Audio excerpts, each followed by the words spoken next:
അസ്സലാമു അലൈക്കും വറഹ്മത്തുള്ളാഹി വബറകാതുഹു. ഈ വീഡിയോയിൽ വാർഷിക പരീക്ഷയുമായി ബന്ധപ്പെട്ട് 4ാം ക്ലാസ്സിലെ അഖീദ വിഷയത്തിൻ്റെ കുറച്ച് മോഡൽ ചോദ്യങ്ങളാണ് പറയാൻ പോകുന്നത്.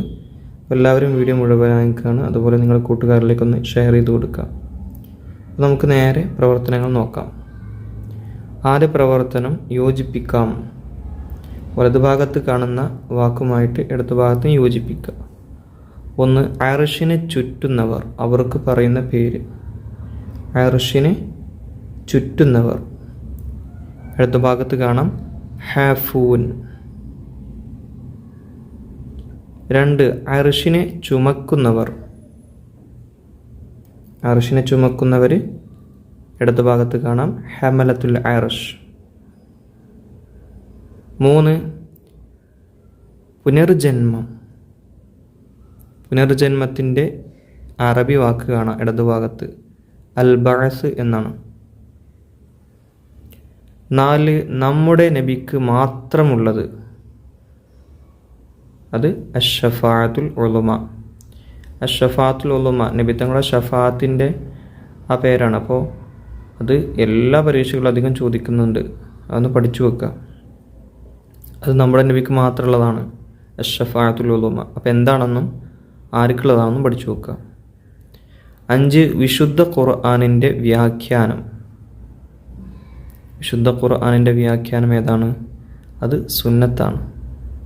നബി തങ്ങളാണ് ഖുർആനിനെ വ്യാഖ്യാനിച്ചു തന്നത്. അടുത്ത പ്രവർത്തനം പൂർത്തിയാക്കാം എന്നുള്ളതാണ്. 1. ആദം അലൈഹിസ്സലാം മുതൽക്കുള്ള സകല മനുഷ്യരും ഒരുമിച്ച് കൂട്ടപ്പെടുന്ന പ്രവിശാലമായ മൈതാനിയാണ് ഡാഷ്. ഇവിടെ പൂരിപ്പിച്ചു കൊടുക്കാനാണ്, പൂർത്തിയാക്കുക. ഏതാണ്? മഹ്ശർ. ചിലപ്പോൾ എന്താണ് മഹ്ശർ എന്നുള്ള ചോദ്യം വരും, അങ്ങനെയും വരാം, പഠിക്കുക. 2. പരലോകത്ത് സജ്ജനങ്ങൾക്കായി അള്ളാഹു ഒരുക്കി വെച്ച ഭവനമാണ് ഡാഷ്. ഏതാണ്? സ്വർഗം. ഇനി അടുത്തത് 3. ദുർജനങ്ങൾക്കായി അള്ളാഹു പരലോകത്ത് ഒരുക്കി വെച്ചതാണ് ഡാഷ്. ഏതാണ്? നരകം. 4. മരണം മുതൽ പുനർജന്മം വരെയുള്ള ലോകമാണ് എന്ത്? ബർസഖ്.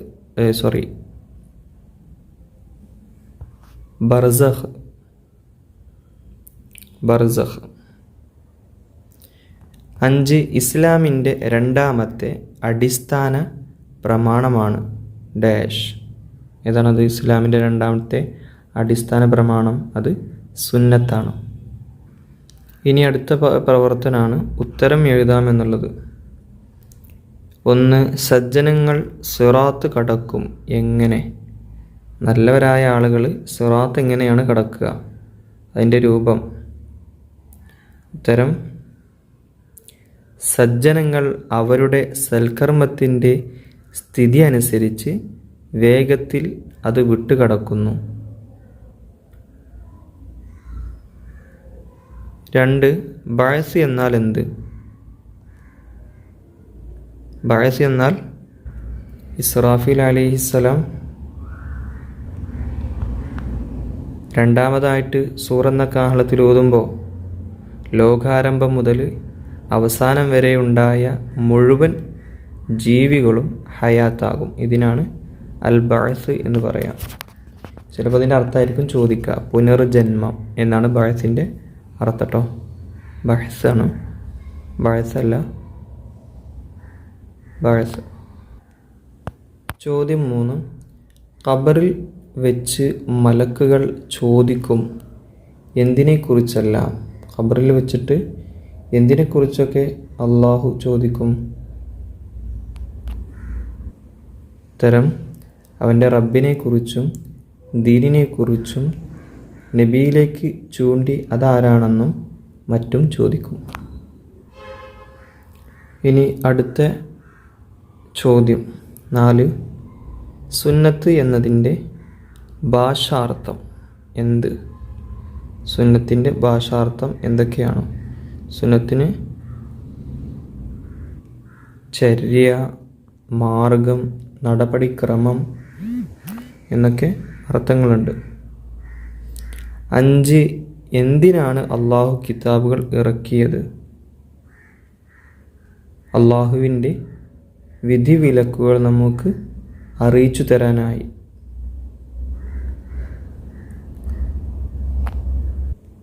ഇനി അടുത്ത പ്രവർത്തനം സാരം എഴുതാം എന്നുള്ളതാണ്. 1. അന്തഖന അല്ലാഹുല്ലദി അന്തഖ കുല്ല ഷൈഇൻ. അതിൻ്റെ അർത്ഥം 30-ാമത്തെ പേജിലുണ്ടാവും. എല്ലാ വസ്തുക്കളെയും സംസാരിപ്പിച്ച അള്ളാഹു ഞങ്ങളെയും സംസാരിപ്പിച്ചതാകുന്നു. ചിലപ്പോൾ ഇത് ആര് പറഞ്ഞു എന്ന് ചോദിക്കും. ഇത് ആരോട് പറഞ്ഞു? അങ്ങനെയുള്ള പ്രവർത്തനത്തിലും വരും. 2. കുല്ലു ഷൈഇൻ ഹാലിക്കുൻ ഇല്ല വജ്ഹഹു. അള്ളാഹു ഒഴികെ എല്ലാ വസ്തുക്കളും നശിച്ചു പോകുന്നതാണ്. ഇനി അടുത്ത പ്രവർത്തനം 2 വീതം എഴുതാം എന്നുള്ളതാണ്. 1. ഹൗലുൽ കൗസറിൻ്റെ പ്രത്യേകത. എന്താണ് അതിൻ്റെ പ്രത്യേകത?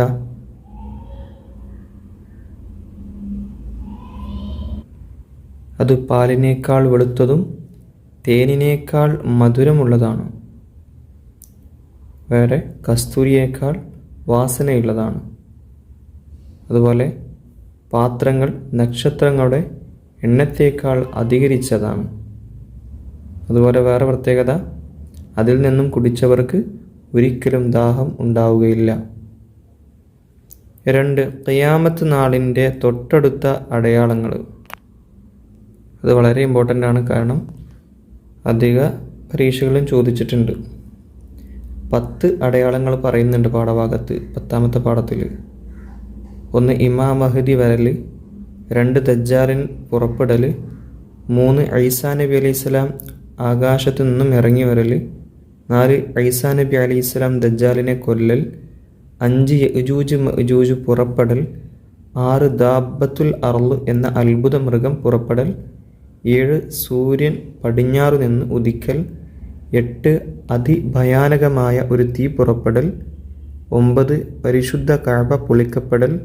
10. ഖുർആൻ ഉയർത്തപ്പെടൽ. ഇതൊക്കെയാണ് ഖിയാമത്ത് നാളിൻ്റെ തൊട്ടടുത്ത അടയാളങ്ങൾ. 3. ബിദ്അത്ത് ഹസനത്തിൻ്റെ ഉദാഹരണം. ബിദ്അത്ത് ഹസനത്തിൻ്റെ ഉദാഹരണവും ആവർത്തിച്ച് ചോദിച്ച ചോദ്യങ്ങളിൽ പെട്ടതാണ്. അതും പഠിച്ചു വെക്കണം കേട്ടോ. 3 ഉദാഹരണങ്ങൾ പറയാം. അതിലൊന്ന് വിശുദ്ധ ഖുർആന് മുസ്ഹഫ് രൂപത്തിൽ ക്രോഡീകരിച്ചത്. അതൊന്ന്. 2. തറാവീഹ് 20 റക്അത്ത് ഒരു ഇമാമിൻ്റെ കീഴിൽ ജമാഅത്തായി സംഘടിപ്പിച്ചത്. അതുപോലെ തന്നെ നിങ്ങൾക്ക് വേണമെന്നുണ്ടെങ്കിൽ ഇതും കൂടെ എഴുതാം. മുസ്ഹഫിലെ ഹറക്കത്തുകൾ അതാദ്യം ഉണ്ടായിരുന്നില്ല, നമ്മുടെ സൗകര്യത്തിന് വേണ്ടിയിട്ടാണ് അതിലെ ഹറക്കത്തുകളൊക്കെ ഉണ്ടാക്കിയത്. അതുപോലെ യത്തീംഖാനകൾ, മദ്രസകൾ, ഇതൊക്കെ അതിൽ ഉൾപ്പെടുത്താവുന്നതാണ്. അടുത്ത പ്രവർത്തനം വ്യക്തമാക്കാം എന്നുള്ളതാണ്. ചോദ്യം 1. നരകക്കാരുടെ ഭക്ഷണം എങ്ങനെയുള്ള ഭക്ഷണമാണ്? ഉത്തരം: തൊണ്ടയിൽ നിന്നിറങ്ങി പോകാത്ത ഭക്ഷണമാണ് വിശന്നു പൊരിയുമ്പോൾ അവർക്ക് ലഭിക്കുക. 2. മഹ്ശറിൽ നിഷേധികൾക്കെതിരെ സാക്ഷി നിന്നു സംസാരിക്കുന്നത് ആരാണ്? അവരുടെ കൈകളും കാലുകളുമായിരിക്കും, അതുപോലെ തൊലികളും. ഇവയൊക്കെ സംസാരിക്കും. 3. സത്യവിശ്വാസിയുടെ അടുത്ത് സൽക്കർമ്മങ്ങൾ വരുന്ന രൂപം എങ്ങനെയാണ് വരിക? ഉത്തരം: നന്നായി വസ്ത്രം ധരിച്ച ഒരു സുമുഖൻ പരിമളം പരത്തി അപ്പോൾ അവിടെ എത്തും. അപ്പോൾ ഇതോടുകൂടെ നമ്മുടെ അഖീദയിലെ ചോദ്യത്തിൽ അവസാനിച്ചു. അപ്പോൾ ഇതുവരെയായിട്ട് നിങ്ങൾ ഈ ചാനൽ സബ്സ്ക്രൈബ് ചെയ്തില്ലെങ്കിൽ സബ്സ്ക്രൈബ് ചെയ്യുക. അതുപോലെ മറ്റുള്ള വിദ്യാർത്ഥികളിലേക്ക് ഷെയർ ചെയ്യുക. ഇതുപോലെ മറ്റു വിഷയങ്ങളുടെ മോഡൽ പേപ്പർ ആവശ്യമുണ്ടെങ്കിൽ താഴെ കമൻറ്റ് ചെയ്യുക. അതല്ലെങ്കിൽ ഞാൻ ഡിസ്ക്രിപ്ഷനിൽ കൊടുക്കാം. അസ്സലാമു അലൈക്കും വറഹ്മത്തുള്ളാഹി വബറകാതുഹു.